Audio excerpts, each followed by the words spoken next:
کہ یہ جو الفاظ ہم پڑھتے ہیں نا عربی کے، اگر یہ ہمیں سمجھ نہیں آتے تو ہم اس کا وہ ایسنس نہیں لے پاتے نا جو ملنا چاہیے، جو کہ لمیٹڈ ہے، جس کی کیپیسٹی تھوڑی ہے، کم ہے، لیکن مطالبہ یہ ہے کہ وہ اپنی کیپیسٹی کے مطابق ایکسیلنٹ عمل کر کے دکھا دیں. یہ کلیئر کر لو کہ تم کون ہو اور وہ کون ہے. ایک موبائل کی تمہاری اسکرین ہے، ایک تمہاری ٹی وی کی اسکرین ہے، ایک سینما کی اسکرین ہے. ہمیں لگتا ہے بہت بڑی اسکرین ہے. اچھا، آپ وقتی طور پہ نہ بات کرنا چاہیں نا، نظریں چرا لیں اور آپ اس پہ بات کرنا پسند نہ کریں، لیکن یہ ایسی حقیقت ہے جس سے ہر ایک کو لازمی گزرنا ہی ہے. اس کائنات کو دیکھنے کے لیے جو آنکھیں آپ کی ہیں وہ کتنے میگا پکسل کی ہیں، اور اس کے لیے آپ کتنے یہ کیمرہ، اس سے بیسٹ کیمرہ، اس سے بیسٹ کیمرہ، اور یہ چیزیں جو اللہ تعالیٰ نے آپ کے اندر فٹ ان کر دی ہیں. السلام علیکم ورحمۃ اللہ وبرکاتہ. آج کے پوڈ کاسٹ میں ہم سورہ ملک پر ڈسکشن کریں گے. سورہ ملک کون سے سپارے میں، اگر میں آپ سے پوچھ لوں آج؟ میرے خیال میں ہم اپنے دیکھنے والوں سے پوچھ لیتے ہیں. آپ اس لیے تو نہیں دیکھنے والوں سے پوچھ رہے ہیں کہ آپ کو معلوم نہیں ہے؟ نہیں، مجھے تو معلوم ہے. میں چاہ رہی ہوں آپ لکھیں جو ہمیں دیکھ رہے ہیں. چلے آپ لوگ ہمیں بتا دیجئے کہ سورہ ملک کون سے سپارے میں. ایک ہنٹ میں دے دوں کہ سپارہ شروع اس سورت سے ہو رہا ہے. جی ٹھیک ہے. تو ہم سورہ ملک آج لے کے کیوں آئے ہیں، اس کے انتخاب کی وجہ یہ ہے کہ ہمیں بہت سارے لوگ کمنٹ میں ایسی صورتیں بتا رہے تھے جو زیادہ تر گھروں میں بہت زیادہ کثرت کے ساتھ پڑھی جاتی ہے. اب سورہ ملک کے بارے میں ایک بہت مشہور بات ہے، اور میں نے چاہا کہ میں اس کے لیے کوئی ویلڈ میرے پاس کوئی حدیث ہو تو میں وہ بھی لے کر آئی ہوں. ہمارے گھروں میں یہ کہا جاتا ہے کہ مغفرت کے لیے، عذاب قبر سے بچاؤ کے لیے رات میں سونے سے پہلے سورہ ملک پڑھنی چاہیے. آپ نے بھی سنی ہوگی یہ ساری باتیں. نبی کریم صلی اللہ علیہ وسلم کے بھی معمولات میں تھے کہ سورہ ملک کی تلاوت کر کے سویا کرتے تھے. جی، اور ایک حدیث مجھے ملی، حضرت ابو ہریرہ رضی اللہ تعالیٰ عنہ سے روایت ہے، جو کہ مسند احمد کی حدیث ہے، جس میں یہ فرمایا ہے آپ صلی اللہ علیہ وسلم نے کہ قرآن میں 30 آیتوں کی ایک سورت ہے جو اپنے پڑھنے والوں کی سفارش کرتی رہے گی یہاں تک کہ انہیں بخش دیا جائے، اور وہ سورت ہے تبارک الذی، یعنی سورہ ملک. میں سوچ رہی تھی زمینہ کہ ہم بہت ساری صورتوں سے ریلیٹڈ یہ باتیں پڑھتے ہیں کہ یہ صورت آپ کو رزق دے سکتی ہے، یہ صورت مغفرت کر سکتی ہے، یہ صورت عذاب سے بچا سکتی ہے. الفاظ ایسا کر سکتے ہیں. بالکل، جیسے کہ یہ سورہ ہے، یہ سورہ سوچنے سمجھنے کی دعوت دیتی ہے، اور اس سورہ کے اندر کائنات کے ایسے مناظر ہیں، ایسے مظاہر ہیں کہ اس سے اللہ رب العالمین بڑی اہمیت کے ساتھ رکھ رہے ہیں اور سوالات کے ذریعے رکھ رہے ہیں. یہی تو میرا آپ سے سوال تھا کہ یہ جو الفاظ ہم پڑھتے ہیں نا عربی کے، اگر یہ ہمیں سمجھ نہیں آتے تو ہم اس کا وہ ایسنس نہیں لے پاتے نا جو ملنا چاہیے. جیسے اب اگر سورہ واقعہ رزق دیتی ہے تو اس کے اندر ایسی کیا خاص بات ہے کہ ہمیں تو پتہ بھی نہیں ہم کیا پڑھ رہے ہیں. اب سورہ ملک مجھے نہیں سمجھ آتی، مجھے اس کا ترجمہ بھی نہیں آتا، لیکن میں روزانہ پڑھ رہی ہوں. یہ میری مغفرت کروا دے گی صرف پڑھنے کی وجہ سے، یا اس کے پیچھے کوئی اور سوچ ہے؟ اس کے پیچھے یہ سوچ ہے کہ اسے اگر ہم ترجمے سے سمجھ کر اور تفسیر کے ساتھ پڑھیں گے، سمجھتے ہوئے پڑھیں گے، تو ہمیں پتہ چلے گا کہ اللہ تعالیٰ نے اس میں ہم سے کیا فرمایا ہے، اور وہ چیز ہمارے عمل میں نظر آئے گی. پھر یہ عمل میں اتر سکتی ہے نا. اچھا، اس صورت کے اندر سورہ ملک کا جب میں زمانہ نزول دیکھ رہی تھی تو اس کا زمانہ نزول بھی مکہ ہی کا ہے، اور یہ صورت بھی تمام مکی صورتوں کی طرح جتنی مکی صورتیں آپ اٹھائیں گے نا قرآن کی، کچھ بیسک چیزیں ہیں ایمانیات کے متعلق جہاں سے اللہ تعالیٰ بات شروع کرتے ہیں. ابھی احکامات نہیں آئے، ابھی زندگی بدلنے کی بات بھی نہیں ہو رہی، پردہ، نماز، زکوٰۃ سب بعد میں آئے گا. وہ چیزیں جو آپ کی بیس بناتی ہیں، جہاں سے پھر ساری چیزیں جو ہیں وہ نکلتی ہیں، شاخیں نکلتی ہیں، وہ یہ ہے کہ آپ کے دل کے اندر عقیدہ کیا ہے، آپ کیا سوچتے ہیں، اپنے بارے میں کیا سوچتے ہیں، اپنی حیثیت کے بارے میں کیا سوچتے ہیں، دنیا کے بارے میں، آخرت کے بارے میں، لوگوں کے بارے میں، اللہ کے بارے میں. یہ چیزیں آپ کے کانسیپٹ ٹھیک ہوتے ہیں تو آپ کی زندگی کی نا ڈائریکشن ٹھیک ہو جاتی ہے. اس سورہ ملک کے اندر مجھے یہی سارے ٹاپکس ملے، اور میں نے جب اس کو مارک کیا اور ہم تھوڑا تھوڑا کر کے لے کے جائیں گے. سب سے پہلے مجھے یہ لگا کہ شروع جو صورت ہوتی ہے، ایک لفظ بڑا امپورٹنٹ ہے، تبارک الذی بیدہ الملک وہو علی کل شیء قدیر، کہ وہ جو ذات جو قدیر ہے، جو قادر ہے، جو مقتدر ہے، وہ بڑی برکتوں والی ذات ہے. یہ مجھے سورہ فاتحہ سے بہت سملیرٹی اس کے اندر نظر آئی نا. سورہ فاتحہ میں بھی اللہ تعالیٰ نے ہدایت کی بات بعد میں کی ہے. ٹھیک ہے، پہلی بات کیا کی ہے، یہ کلیئر کر لو کہ تم کون ہو اور وہ کون ہے نا. تمہارا اور اللہ تعالیٰ کا، یعنی بندے کا اور اللہ کا جو آپس کا تعلق بنتا ہے، اگر وہاں پہ کلیئرٹی نہیں ہوگی نا تو اب باقی چیزیں کی بات نہیں ہو سکتی. سب سے پہلے اللہ کون ہے، کتنی قدرت والا ہے، تمہیں بنانے والا، تمہیں بھیجنے والا، تمہارے لیے سارا یہ سٹیج جس میں تم رہ رہے ہو، استعمال کر رہے ہو چیزیں، اور اس کے بعد تمہاری حیثیت اور تمہاری طاقت اور تمہاری اوقات، اور اس کے بعد پھر بیس بنتی ہے کہ اچھا پھر زندگی کیا ہے. اللہ کا تعارف، اللہ کی حیثیت، اور پھر بندے کی حقیقت. ایسا ہی ہے. تو پہلی آیت تو یہی بات کرتی ہے کہ جس کے ہاتھ میں، جیسے کہ آپ نے کہا کہ وہ ہر چیز کے اوپر قادر ہے. اس کے بعد آ جاتا ہے فلسفہ زندگی. هو الذی خلق الموت والحیات لیبلوکم ایکم احسن عملا.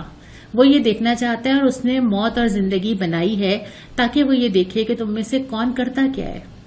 اور یہاں پر سب سے زیادہ غور کرنے کی یہ بات نہیں ہے کہ اللہ تعالیٰ نے موت کا تذکرہ پہلے فرمایا، کہ ترتیب دیکھیے کہ هو الذی خلق الموت والحیات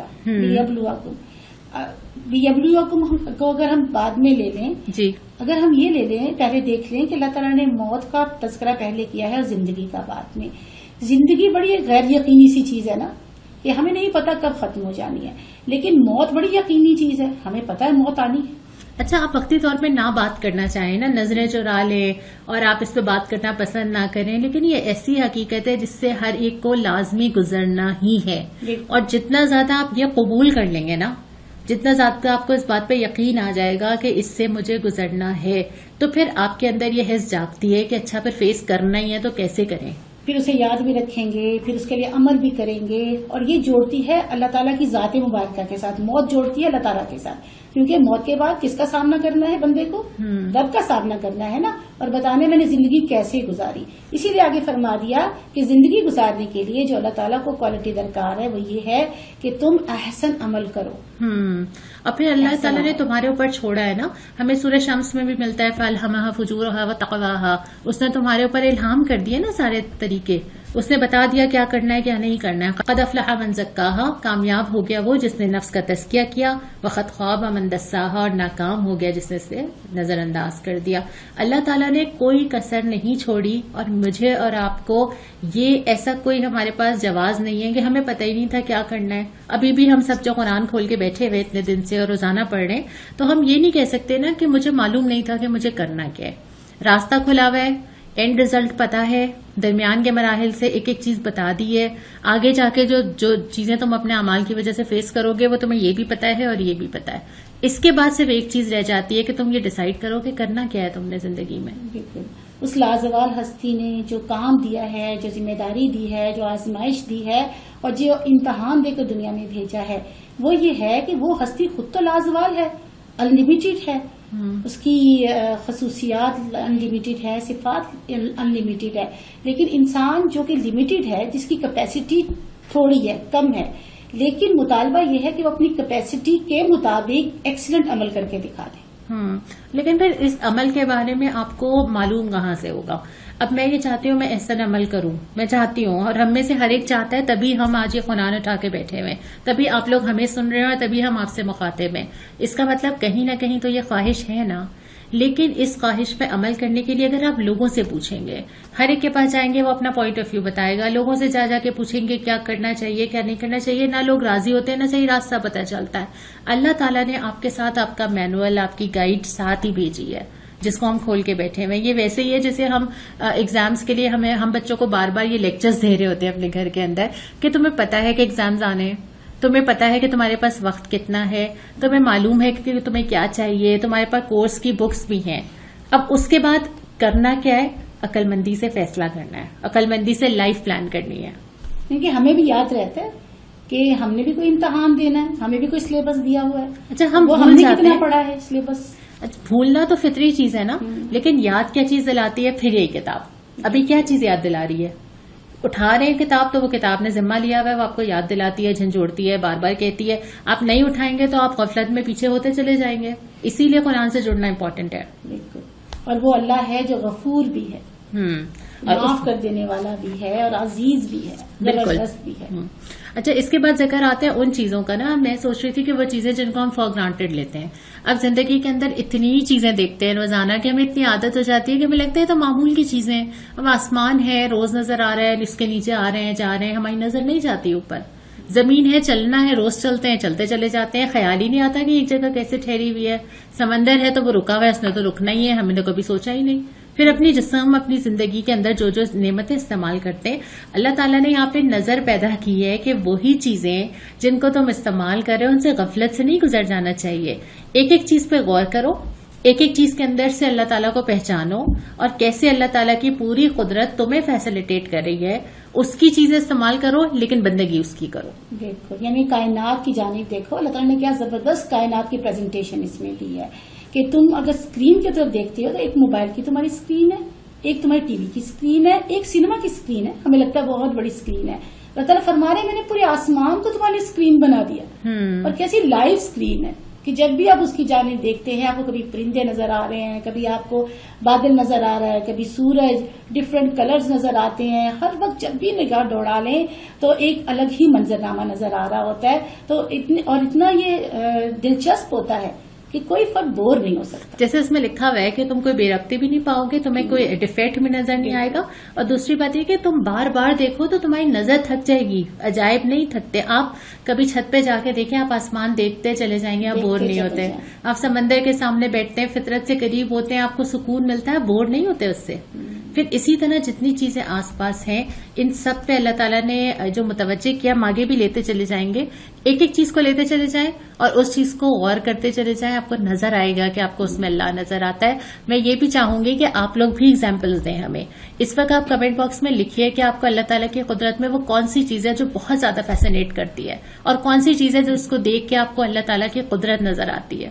اچھا بار بار اللہ تعالیٰ فرما رہے ہیں بار بار نظر دوڑا لو. تمہیں صدیوں سے آسمان قائم ہے کہ کہیں سے تمہیں ٹوٹا ہوا نظر آ رہا ہے، کہیں سے پھٹا ہوا نظر آ رہا ہے، کہیں سے تمہیں گرا ہوا نظر آ رہا ہے، کہیں سے کوئی رنگ چینج نظر آ رہا ہے، اور صدیوں تک یہ قائم رہے گا. تو اللہ تعالیٰ بار بار یہاں پر توجہ دلا رہے ہیں اپنی کائنات کی جانب. اور اس کائنات کو دیکھنے کے لیے جو آنکھیں آپ کی ہیں وہ کتنے میگا پکسل کی ہیں، اور اس کے لیے آپ کتنے یہ کیمرہ، اس سے بیسٹ کیمرہ، اس سے بیسٹ کیمرہ، اور یہ چیزیں جو اللہ تعالیٰ نے آپ کے اندر فٹ ان کر دی ہیں وہ ساری چیزیں دے کے دنیا کے اندر بھیجا ہے، جس میں ہم آگے بھی بات کریں گے. دیکھنے والا بنایا، سننے والا بنایا، سوچنے والا بنایا. کیوں بنایا آگے کی آیات خود ہی بتا دیں گی. اللہ تعالیٰ آگے اسپیس میں لے جا رہے ہیں. اب اسپیس میں چراغوں پہ کیا ہے اس نے ڈیکوریٹ کیا ہے اس آسمان کو ستاروں سے، جس کے بارے میں حضرت قتادہ رضی اللہ تعالیٰ عنہ فرماتے ہیں کہ جو ستارے ہیں نا، اس کو اللہ تعالیٰ نے 3 کاموں کے لیے پیدا کیا ہے. ایک کام تو یہ ہے کہ یہ آسمان کی زینت ہے، ظاہر دیکھ کے خوبصورت لگتے ہیں. دوسرا کام خود قرآن بھی بتاتا ہے کہ یہ شیاطین کا پیچھا کرتے ہیں. جب کوئی سنگن لینے کی کوشش کرتا ہے قرآن کے مطابق تو ایک ستارہ اس کا پیچھا کرتا ہے. اور تیسری چیز یہ کہ اس کے ذریعے جو ہے لوگ راستہ پاتے ہیں. یعنی اس زمانے میں جبکہ جی پی ایس نہیں ہے اور ہماری اور آپ کی طرح لوکیشن تو شیئر نہیں ہو سکتی، تو ستاروں سے لوگ جو ہے وہ سفر کے لیے بھی راستے معلوم کیا کرتے تھے، بلکہ مہینوں کا آغاز جو ہے وہ چاند سے معلوم کیا کرتے تھے. تو یہ ساری چیزوں کا ذکر یہاں پہ بھی ہے کہ اللہ نے آسمان کو چراغوں سے آراستہ کیا. اور یہ ساری چیزیں وہی ہیں جو نظر تو روز آتی ہے، لیکن نظر کے لیے بھی ایک نظر چاہیے ہوتی ہے. المصابیح کا لفظ استعمال کیا، اس کا معنی ہے بہت عظیم و شان کی ہیوج باڈیز ہیں، اسپیس باڈیز ہیں. اچھا 1400 سال پہلے تو نہیں پتا تھا کہ کیا صورتحال ہے، وہ ٹیکنالوجی نہیں تھی کہ معلوم ہو سکتا کہ یہ کتنی بڑی اجسام ہے. ابھی بھی نہیں پتا. آپ کو وہی معلوم ہے جو آپ نے ڈسکور کر لیا ہے. ابھی آپ نے پتا نہیں کیا کیا آگے جا کے ڈسکور مزید کرنا ہے، اور اپنی ہی کتنی جو ہے وہ آرا سے اپنے جا کے رجوع کر لینا ہے. ہو سکتا ہے آپ ابھی جو سمجھ رہے ہیں اس سے بھی کوئی یوں چیز ہو جس کو آپ نے بھی نہیں دیکھا. ٹمٹماتے ہوئے چھوٹے چھوٹے تارے نظر آ رہے ہوتے ہیں، لیکن در حقیقت اللہ تعالیٰ ہمیں بتا رہے ہیں کہ یہ چھوٹے چھوٹے نہیں ہیں، بلکہ یہ بہت ہی زیادہ ہیوج باڈیز ہیں. دیکھیں کائنات میں اتنی چیزیں ہیں جو اتنی انوکھی ہیں، لیکن ان کا انوکھا پن ہم روزانہ دیکھنے کی وجہ سے اتنے یوز ٹو ہو جاتے ہیں کہ ہم اس کو محسوس ہی نہیں کرتے. میں نے ایک بچی کو دیکھا، وہ پانی کی دھار جو نل میں سے آتی ہے نا، وہ اس کو گرپ کرنے کے لیے ہاتھ یوں بڑھا رہی تھی. میں نے سوچا کہ ہم نے اس کو کبھی سوچا ہی نہیں کہ ہم جب ہر سالڈ چیز کو محسوس کرتے ہیں ہم اپنی مٹھی میں پانی بند نہیں کر سکتے. یعنی اس مائع کو ہم استعمال کر رہے ہیں، پی رہے ہیں، ہر چیز اس سے کر رہے ہیں، مٹھی میں بند نہیں کر سکتے ہم اس کو. یہ کتنی انوکھی چیز ہے، لیکن یہ انوکھا پن ذہن سے محو ہو جاتا ہے. صحیح. اور ہم شیطانوں کو بھی دیکھیں کہ ہمیں خود کو ہم کتنا بے بس محسوس کرتے ہیں کہ نہیں، شیطان جو ہے اس سے لڑنا بڑا مشکل ہے اور اس سے بچنا بڑا مشکل ہے. لیکن اللہ تعالیٰ جو سب سے زیادہ قادر ہے، اللہ تعالیٰ جو سب سے زیادہ قدیر ہے، جو سب سے زیادہ غالب ہے، تو اللہ تعالیٰ نے ان کا پورا انتظام کر رکھا ہے. اگر وہ کوئی سنگن لینے جاتے ہیں تو اللہ تعالیٰ تاروں کے ذریعے ان کو مار کر تو وہاں سے بھگاتے تھے. صرف ان کا انتظام نہیں کیا ہوا، اللہ تعالیٰ نے کفار کا بھی کیا ہوا، جو اگلی آیت میں ذکر ہے نا کہ جن لوگوں نے کفر کا رویہ اختیار کیا. اچھا، عام طور پہ ہم تفاسیر کا جتنے بھی قرآن کے ترجمے دیکھتے ہیں نا، وہاں پہ کفرو کا جب لفظ آتا ہے وہاں پہ ذکر ہوتا ہے اللہ کا کفر کیا ہے. مجھے تفہیم القرآن میں جو اس کا ترجمہ کہیں کہیں نا اتنا اچھا لگتا ہے، مولانا مودودی نے اس پہ بہت تفصیل سے روشنی ڈالی ہے. ہم یہاں پہ تو شاید اتنی تفصیل نہ لے سکیں، لیکن آپ لوگ ضرور تفہیم القرآن پڑھیں گے تو آپ کو اندازہ ہوگا. انہوں نے کفر کو کفر کا رویہ کہا ہے. یعنی کفر صرف یہ نہیں ہے کہ آپ اللہ تعالیٰ کا انکار کر دیں یا آپ یہ کہیں کہ میں مسلمان نہیں ہوں. کفر یہ بھی ہے کہ آپ کی زبان پہ تو کچھ اور ہو، لیکن اس کفر کے جو درجے ہیں اس میں سے ایک درجہ یہ ہے کہ آپ عملی زندگی میں اس کا انکار کریں.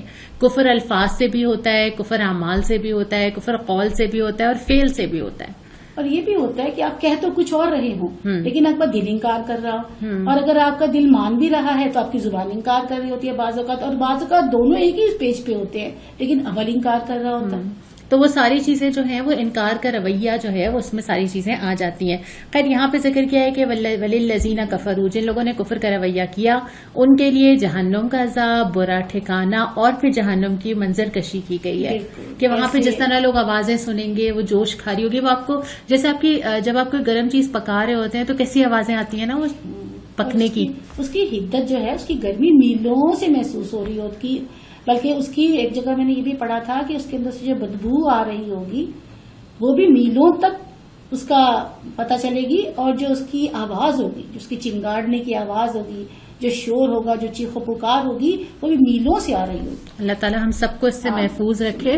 اور پھر ذکر کیا جاتا ہے کہ جب وہاں پہ کوئی ڈالا جائے گا، لا کے کوئی جاندار لا کے ڈالا جائے گا تو ان سے پوچھا جائے گا، وہاں جو کارندے ہوں گے وہ اس سے پوچھیں گے. اور میں نے اس جگہ پہ اپنے آپ سے سوال کیا نا کہ اگر اللہ تعالیٰ محفوظ رکھے، جب کوئی انسان اللہ کے پاس جائے گا اور اس سے پوچھا جائے گا تم میں کوئی کسی نے خبردار نہیں کیا تھا؟ آج اپنے آپ سے پوچھیں، میں اپنے آپ سے پوچھتی ہوں، آپ اپنے آپ سے پوچھیں، کسی نے خبردار نہیں کیا تھا. اور میری نظر فوراً اس قرآن کے اوپر جاتی ہے کہ خبردار کرنے کے لیے اب مزید کیا آنا ہے. مجھے معلوم ہے، سب مجھے معلوم ہے، مجھے نیکی بھی پتا ہے، برائی بھی پتا ہے، جہنم بھی پتا ہے، جنت بھی پتا ہے، صحیح راستہ بھی پتا ہے اور غلط راستہ بھی پتا ہے. اور پھر فرمایا جائے گا بلکہ وہ لوگ جو کہیں گے، جواب دیں گے ہاں معلوم تھا، ہمارے پاس آئی تھی ہدایت لیکن ہم نے جھٹلا دیا، ہم نے نہیں مانا، ہم نے اگنور کیا. ماننا نہ ماننا صرف یہ نہیں ہوتا کہ میں کتاب کو نہیں مانتی یا میں یہ کہوں کہ نہیں میں مسلمان نہیں ہوں، نعوذ باللہ.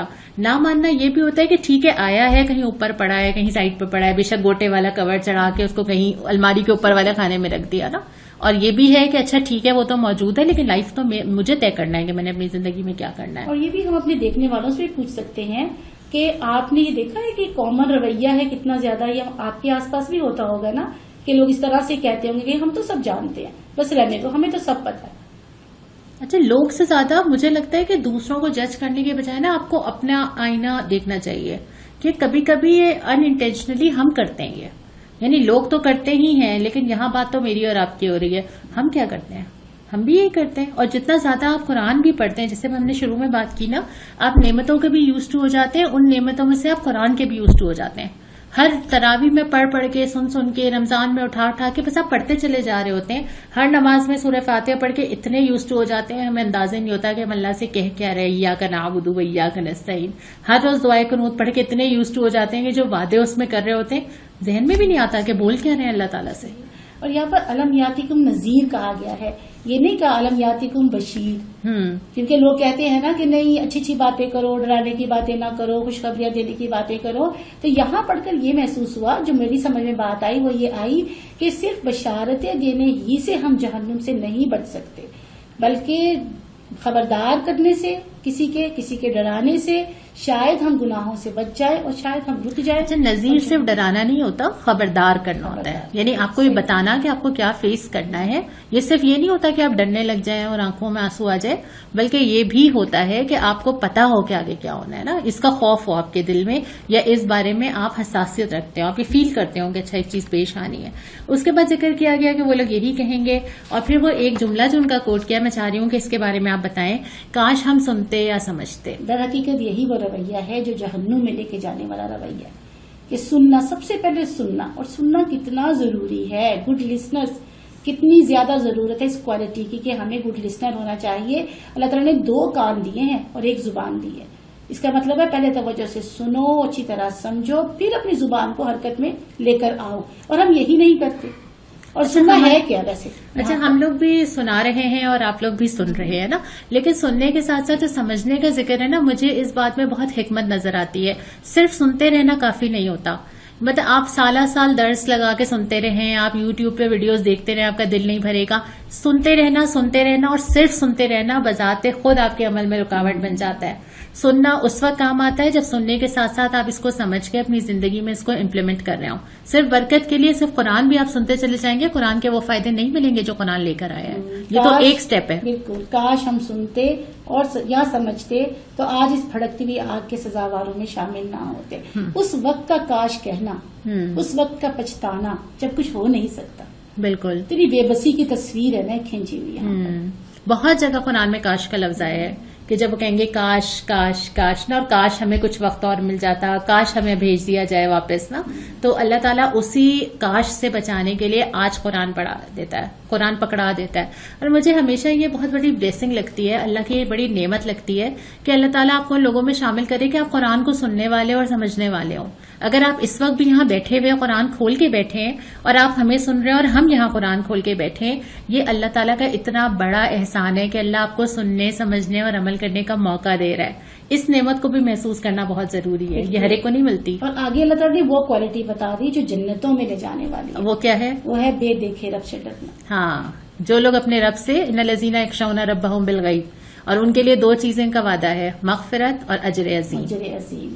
اچھا، اللہ تعالیٰ سے بغیر دیکھے ڈرنا، اچھا یہ مجھے لگتا ہے کہ وہ والی چیز ہے جس کو رمضان میں ہمیں ٹھیک ٹھیک سمجھ آتی ہے نا. وہی روزے کے سلسلے میں جب ہم بات کرتے ہیں کہ آپ کو کوئی اور انسان نہیں دیکھ رہا لیکن آپ روزے کی حفاظت پورا دن کرتے چلے جا رہے ہیں، کچھ منہ میں نہیں ڈال رہے، اور یہ پریکٹس کروائی جاتی ہے.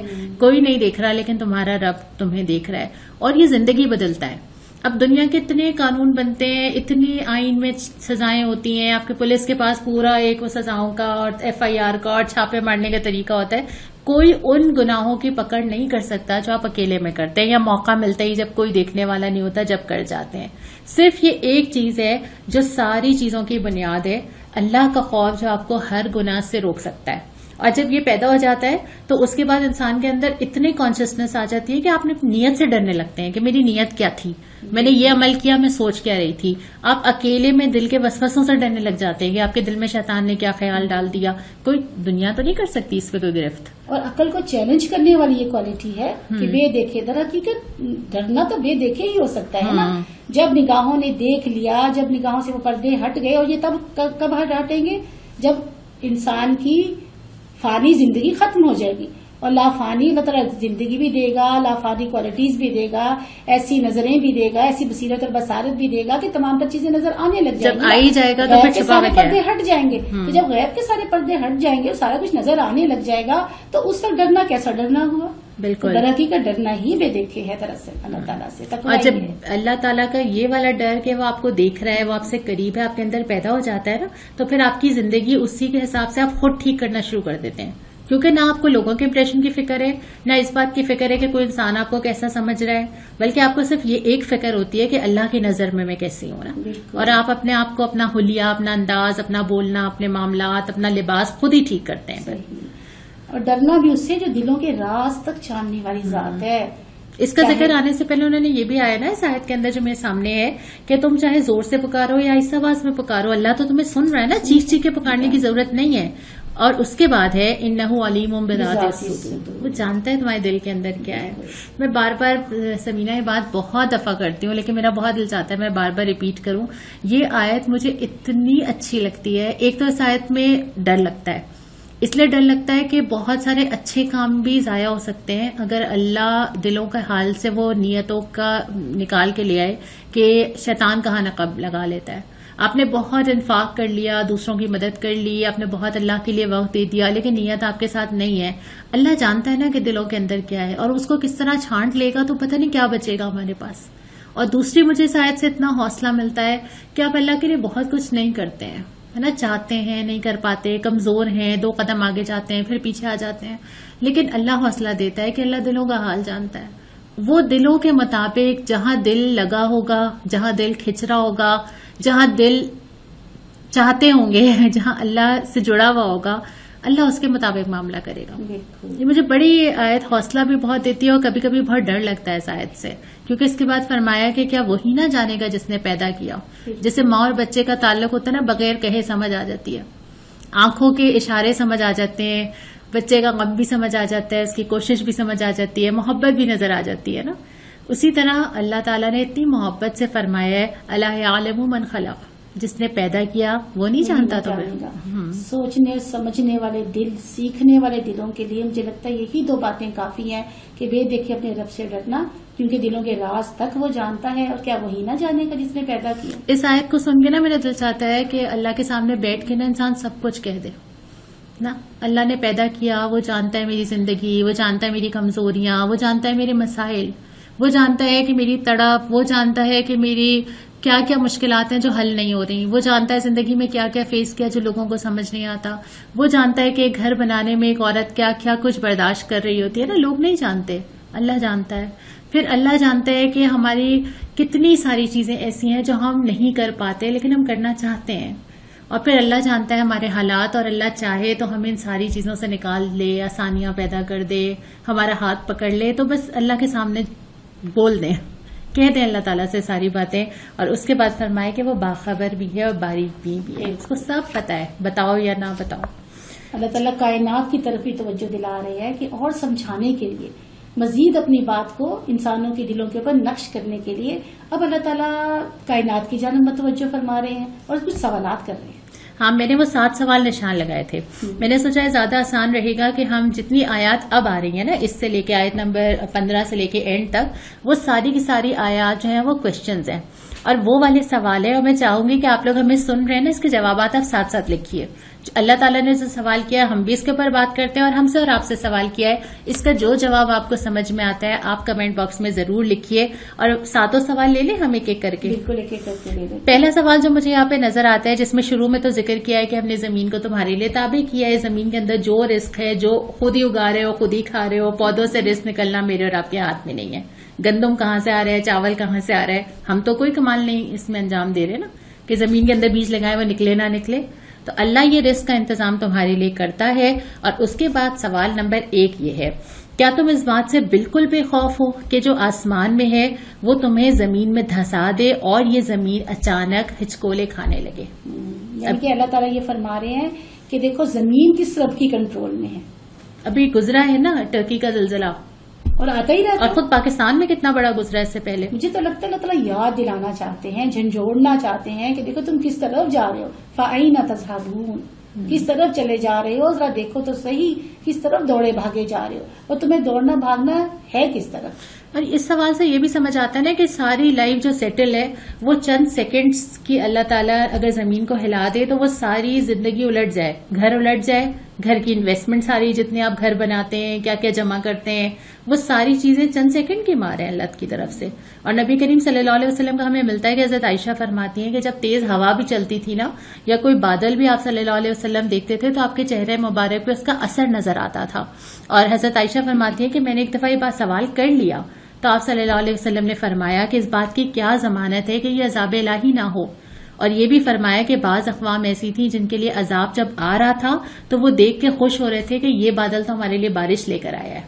یعنی وہ جو ایکسائٹمنٹ بارش کی تھی ان کو اندازہ نہیں تھا کہ یہ عذاب ہے. بالکل. اور یہاں پہ بار بار دیکھیں اللہ تعالیٰ یہ دہرا رہے ہیں کہ کیا تم اس سے بے خوف ہو. ان کے سوال شروع ہی اللہ تعالیٰ اس چیز سے کیا کر رہے ہیں کہ اتنی زیادہ قدرتیں تمہارے سامنے رکھ کر پھر اللہ تعالیٰ یہ سوال کر رہے ہیں کہ کیا تم اللہ تعالیٰ کی ان قدرتوں سے بے خوف ہو کہ تم جس کے پاس کوئی پاور نہیں ہے، کوئی ہمت نہیں ہے، تمہارے پاس کوئی طاقت نہیں ہے، کوئی قوت نہیں ہے، کوئی قدرت نہیں ہے، لیکن تم کس رب کے سامنے کھڑے ہو جاتے ہو. یا ایھا الانسان ما غرک بربک الکریم. اچھا، اور اس میں یہی سوال ہے کہ تمہیں ڈر نہیں لگتا؟ مطلب کیا تم بے خوف ہو گئے ہو کہ آپ آسان کر لیں، تمہیں اس بات سے ڈر نہیں لگتا؟ اور دوسرا سوال جو اس کے بعد آگے آتا ہے کہ کیا تم اس بات سے بھی بے خوف ہو کہ جو آسمان میں ہے وہ تم پر پتھراؤ کرنے والی ہوا بھیجتے؟ یعنی کوئی بھی قدرت کی ایسی چیز جو اس وقت تمہیں سپورٹ کر رہی ہے، اللہ اگر اس کو حکم دے دے تو وہی ساری چیزیں، وہی ہوا، وہی بارش، وہی بادل تمہارے اگینسٹ چلنے لگے، وہی زمین جو رکی ہوئی ہے وہ نہ رکے، وہی سمندر جو ٹھہرا ہوا ہے وہ نہ ٹھہرے، تو تمہیں ڈر نہیں لگتا؟ پتھراؤ کرنے والی ہوائیں آئی تھی پتھراؤ کیے گئے تھے قوموں کے اوپر جن پر عذاب آیا اور پھر اللہ تعالیٰ نے ان کو کیسا بنا دیا. اور پھر ساری ٹیکنالوجی دھری کی دھری رہ جاتی ہے. کووڈ زیادہ پرانی بات نہیں ہے, ہماری جنریشن تو بہت قریب سے دیکھا ہے نا. ترقی, ٹیکنالوجی, آپ کی ساری چیزیں ایک طرف رہ گئی. اللہ تعالیٰ نے آپ کو گھروں میں بند کیا, زمین تنگ کیا, اور آپ جو ہے وہ گھر سے نکلنے کے قابل نہیں رہے. تو ایسی چیزیں کبھی بھی آ سکتی ہیں. اور نہ نظر آنے والا وائرس نظر نہیں آ رہا تھا, وہ طاقتور ترین ٹیکنالوجی کو استعمال کر کے بھی نظر نہیں آتا اور اسٹل کنٹرول نہیں کر پا رہے. اور پھر یہ کہ اس کی کوئی ویکسین دریافت نہیں ہو سکی, اس کا کوئی توڑ نہیں ہے آج تک, اس کو اس طرح سے یہ قابو نہیں کر سکے, کنٹرول نہیں کر سکے. تو اللہ, اچھا ان دنوں میں تو اور زیادہ اللہ تعالیٰ کی قدرتیں اور زیادہ اللہ تعالیٰ کے جو کائنات کے اندر پھیلی ہوئی اللہ تعالیٰ کے تعارف ہیں, جو نشانیاں ہیں, وہ زیادہ سمجھ میں مجھے لگتا ہے آتی تھی, کیونکہ لوگوں کے پاس وقت بھی تھا, بہت سارا فارغ وقت تھا, لوگ بیٹھا کرتے تھے, آسمانوں کو بھی دیکھا کرتے تھے. تبھی تو اس میں فرمایا ہے کہ پھر دیکھ لو کہ میری گرفت کتنی سخت تھی. اور اس کے بعد پھر پرندوں کی مثال کے جو تمہیں پرندے نظر آتے ہیں اور جو تمہیں آس پاس کی چیزیں نظر آتی ہیں. اگلا سوال یہی ہے کہ کیا یہ لوگ اپنے اوپر اڑنے والے پرندوں کو پر پھیلائے اور سکیڑتے نہیں دیکھتے؟ یعنی اللہ نے کیسے آسمان میں ان کو بیلنس کیا ہوا ہے, کس کی قدرت ہے؟ اور اس کے بعد اگلا سوال یہ کہ وہ کون سا لشکر ہے جو رحمان کے مقابلے میں تمہاری مدد کر سکتا ہو. جتنا بھی انسان غرور کر لے, جتنا بھی ناز کر لے اپنی ترقی کے اوپر, کائنات کی یہ حقیقتیں اس کو لا کے اس پوائنٹ پہ لے آتی ہیں کہ وہ بے بسی کا اعتراف کر لے کہ بھئی یہ چیز ہمارے اختیار میں نہیں ہے. اس چیز کے آگے سائنس بھی ہار مان چکی ہے اور ترقی بھی ہار مان چکی ہے نا. تو اگر اللہ لانا چاہے ہمیں اور آپ کو, تو ہماری وہ ساری چیزیں جو ہمیں اللہ سے دور کرتی ہیں, وہ ساری کی ساری چیزیں یوں اٹھا لے ہم سے. اور انسانوں نے بھی تو پرندوں کو دیکھ کر کتنی ترقیاں کی ہیں. آج ہم جو جہاز بنا لیے, ہم نے ہیلی کاپٹرز بنا لیے, ہم نے اتنے راکٹس بنا لیے, وہ پرندوں کو ہی تو دیکھا کرتے تھے جنہوں نے یہ ایجاد کیے ہیں کہ کس طرح سے. اور واقعی حیرت ہوتی ہے جب ہم پرندوں کو دیکھتے ہیں, تو مجھے تو یہ اتنا بڑا معجزہ لگ رہا ہوتا ہے کہ اللہ تعالیٰ آپ نے کیسے تھاما ہوا ہے, کیسے ان کو پکڑا ہوا ہے, کیسے رنگ برنگے اور اتنے خوش ادھر سے ادھر اٹھتے پھرتے ہیں کہ دیکھ کر ہی بڑا لطف آ رہا ہوتا ہے, بڑا مزہ آ رہا ہوتا ہے. تو وہ رب رحیم, رب کریم, کتنی قدرتوں کے مالک ہیں. اور پھر ان کو وہ ساری چیزیں اللہ تعالیٰ پرووائڈ کر رہا ہے, وہ رزق پرووائڈ کر رہا ہے نا. جیسے یہاں پہ اگلا سوال یہ آ جاتا ہے, سوال نمبر میں خالی ہم 5 پر آ گئے. یہ بتاؤ کہ کون ہے جو تمہیں رزق دے سکتا ہے اگر رحمان اپنا رزق روک لے. یہ رزق وہ چیز ہے جس کی وجہ سے انسان زمین میں ساری موومنٹ کرتا ہے, ساری زندگی کا بڑا محور ہے. اگر آپ مردوں کو دیکھیں تو ان کا پورا کمانا, ان کے بزنس, ان کی جاب, ساری چیزوں کا محور رزق کا اصول ہے. عورتوں کو دیکھیں تو وہ کھانا پکانا اور تیاری کرنا اور سب کا پیٹ بھرنا. کتنی بڑی آپ کی زندگی کی حقیقت ہے نا یہ رزق.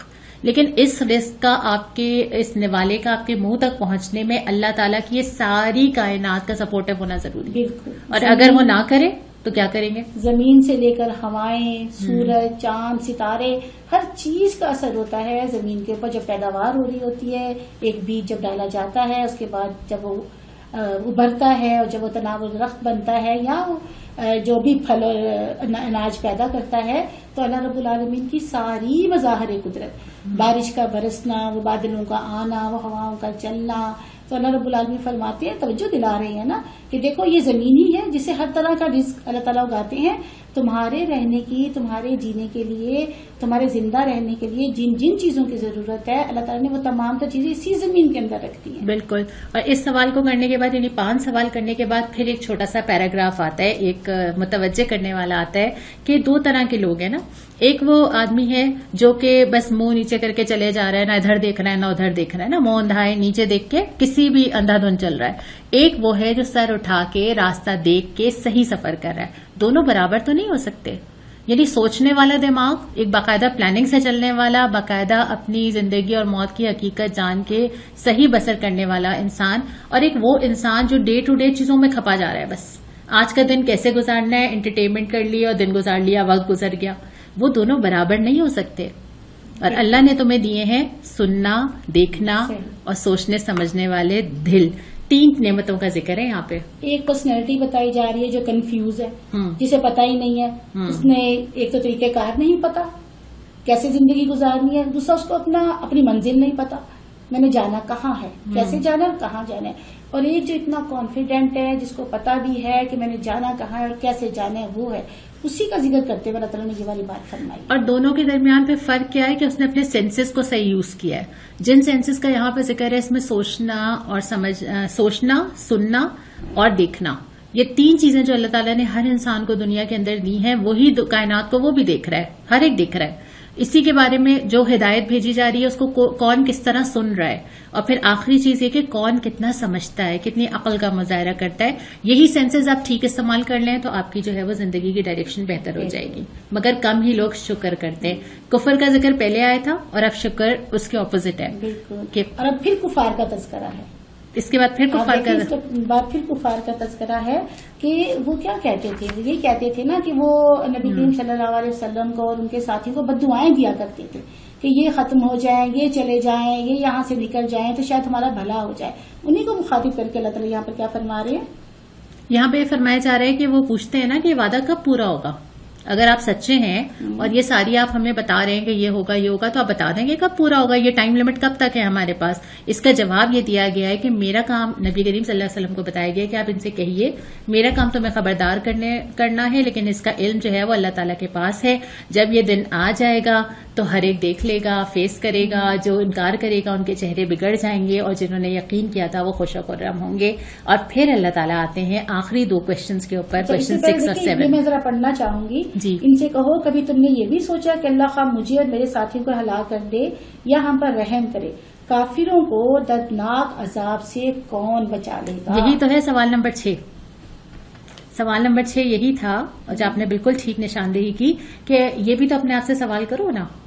آپ ان سے پوچھئے، آپ ہم سے سوال کیا جا رہا ہے کہ سوچو کہ کون ہے جو بچا سکتا ہے سوائے اللہ تعالیٰ کے. اور یہ جب ساری چیزیں آتی ہیں، جب مشکلات آتی ہیں، اور میں بار بار یہ بات سوچتی بھی ہوں اور کہتی بھی ہوں کہ آپ ICUs کے اندر آپ کو صرف قرآن نظر آتا ہے، میت والے گھر میں آپ کو صرف قرآن نظر آتا ہے. آپ کو پتا ہے کہ آپ نے کہاں جانا ہے، آپ کو پتا ہے کہ کون نکال سکتا ہے مشکل حالات سے. تو اللہ کے سوا کوئی اور بچانے والا نہیں ہے. اور پھر توکل نہ، بالکل پھر علیہ توکل نہ، جو پہلے تھا کہ اللہ پہ توکل کر کے چھوڑ دو یہ سارے معاملات اللہ کے اوپر. تو اللہ یہاں پر بھی یہی فرما رہے ہیں علیہ توکل نہ. اور آخری سوال یہ کیا ہے ان سے کہو کہ کبھی تم نے سوچا کہ اگر تمہارے کنووں کا پانی زمین میں اتر جائے، جس پہ آپ کی پوری حیات پانی کے اوپر ڈپینڈ کر رہی ہے نا، اگر ایسا ہو جائے تو کون تمہیں پانی لا کے دے گا. اور اس کا جواب ہمیں ملتا ہے روایات میں کہ جب تم یہ آیت پڑھو تو جواب دیا کرو اللہ یأتینا بہ وہو رب العالمین، اللہ ہمارے لیے لانے والا ہے اور وہ تمام جہانوں کا رب ہے. تو ان سوالوں کا جواب بھی جیسے کہ میں نے شروع میں کہا کہ آپ کمنٹس میں بھی دیجئے، اور جب بھی آپ سورہ ملک پڑھیں تو اس کے جواب میں یہ کہیے کہ بے شک اللہ ہے جو ہمارے لیے یہ کر سکتا ہے. آج کے دور میں دیکھتے ہوئے نا، جو پہلے بھی اللہ تعالیٰ نے فرمایا کون رزق دینے والا ہے، اور یہاں پر اللہ تعالیٰ فرما رہے ہیں کہ اگر پانی اللہ تعالیٰ روک لے تو آج ہم کم و بیش اسی طرح کے حالات سے دوچار نہیں ہے. کہیں پانی کے مسائل ہیں، کہیں بجلی کے مسائل ہیں، کہیں گیس کے مسائل ہیں. اور آج کل تو آپ بتائیے سحری میں آپ کے یہاں گیس آ رہی ہے کہ نہیں آ رہی؟ اور بہت ساری جگہوں پر تو سحری میں بھی گیس نہیں آ رہی، اور بجلی بھی. رمضان میں ضرور ایک دن آتا ہے جس دن پورا دن جو ہے وہ لائٹ نہیں ہوتی. تب دیکھیں تمام تر چیزیں، یہ مہنگائی اس قدر ہو چکی ہے کہ رزق نظر آ رہا ہے، سب کچھ سامان نظر آتا ہے، لیکن اس کو لینے کی طاقت نہیں. کسی اور جگہ ہم اس پہ بھی بات کریں گے کہ اللہ نے رزق کا ذمہ بھی لیا ہوا ہے، پھر رزق کی تنگی بھی نظر آتی ہے، لیکن رزق دینے کا فلسفہ کیا ہے. مجھے لگتا ہے سورہ واقعہ میں ہمیں اس کے اوپر بات کرنی چاہیے. اچھا، جب میں اس سورت کو مکمل کرتی ہوں تو میں اس کا جب کنکلوژن دیکھتی ہوں نا سورہ ملک کا، تو مجھے کچھ چیزیں بس 3-4 لائنوں میں چاہوں گی کہ میں ضرور رکھوں. یہ پوری سورت جو ہے یہ آپ کو مغفرت کیسے دیتی ہے، یہ بخشش کیسے کراتی ہے، یہ عذاب جہنم سے یا قبر کے عذاب سے کیسے بچاتی ہے، اس لیے کہ یہ آپ کا عقیدہ ٹھیک کرتی ہے، آپ کی زندگی کے پورے تصور کو ٹھیک کرتی ہے. سب سے پہلے یہ بتاتی ہے کہ تمام کائنات اللہ تعالیٰ کے ہاتھ میں ہے تاکہ آپ کا اپنے رب کے ساتھ تعلق ٹھیک ہو. پھر یہ بتاتی ہے کہ یہ زندگی جو آپ کو دی گئی ہے یہ آزمائش ہے، یہ کھیل تماشا، یہ صرف ایسے اسپینڈ کرنے کے لیے نہیں ہے کہ آپ کو آج کا دن کیسے گزارنا ہے، بلکہ یہ پوری زندگی آزمائش ہے جس کا نتیجہ آخرت میں ہمیں ملنے والا ہے. اس کے بعد وہ یہ بتاتی ہے، ہمارا کانسیپٹ ٹھیک کرتی ہے کہ اپنی زندگی میں آپ جو کرتے ہیں ظاہر اور باطن، دل کے اندر یا اعمال کے اندر، اللہ ہر چیز کو جانتا ہے اور وہ تم سے قریب ہے. آخر میں کانسیپٹ ٹھیک کرتی ہے کہ رزق اللہ تعالیٰ کے ہاتھ میں ہے. جو زمین سے تم نے حاصل کرنا ہے وہ اللہ نے لکھا ہوا ہے، لیکن جو اللہ کے لیے تم نے یہاں کرنا ہے اس کے لیے ایفرٹ خود کرنی ہوگی. تو یہ پھر مومن کا تعلق اپنے رب سے ٹھیک کرتی ہے، کائنات سے ٹھیک کرتی ہے، آپس کے دوسرے انسانوں سے ٹھیک کرتی ہے، نعمتوں کے استعمال سے ٹھیک کرتی ہے. اس کے نتیجے میں آپ کی زندگی کے اقدار، آپ کی زندگی کیسے بسر ہونی چاہیے، آپ کی زندگی کا پورا نظام ٹھیک ہوتا ہے. جی، اس آخری آیت کے ساتھ بعض مفسرین نے بالکل پہلی آیت کو جوڑ دیا کہ جب یہ اللہ تعالیٰ فرما رہے ہیں نا کہ کون لے کر آ رہا ہے، کون لے کر آئے گا وہ پانی جو اللہ تعالیٰ کے زمین میں اتار دے. پھر انہوں نے یہ ساتھ کہا کہ یہ پہلی آیت اس سے جوڑ کے پڑھو اور پھر انسان کو سمجھ آتی ہے تبارک الذی بیدہ الملک وہو علی کل شیء قدیر. اس خوبصورت بات کے اوپر ہم آج اپنے پوڈ کاسٹ کا اختتام کرتے ہیں. اللہ تعالیٰ ہمیں اس سورہ ملک سے وہ پیغام لینے والا بنا دے کہ واقعتاً یہ ہماری بخشش کا سبب بن جائے. اگلے پوڈ کاسٹ میں ایک نئی سورت کے ساتھ ہم سب آپ کے ساتھ موجود ہوں گے. السلام علیکم ورحمۃ اللہ.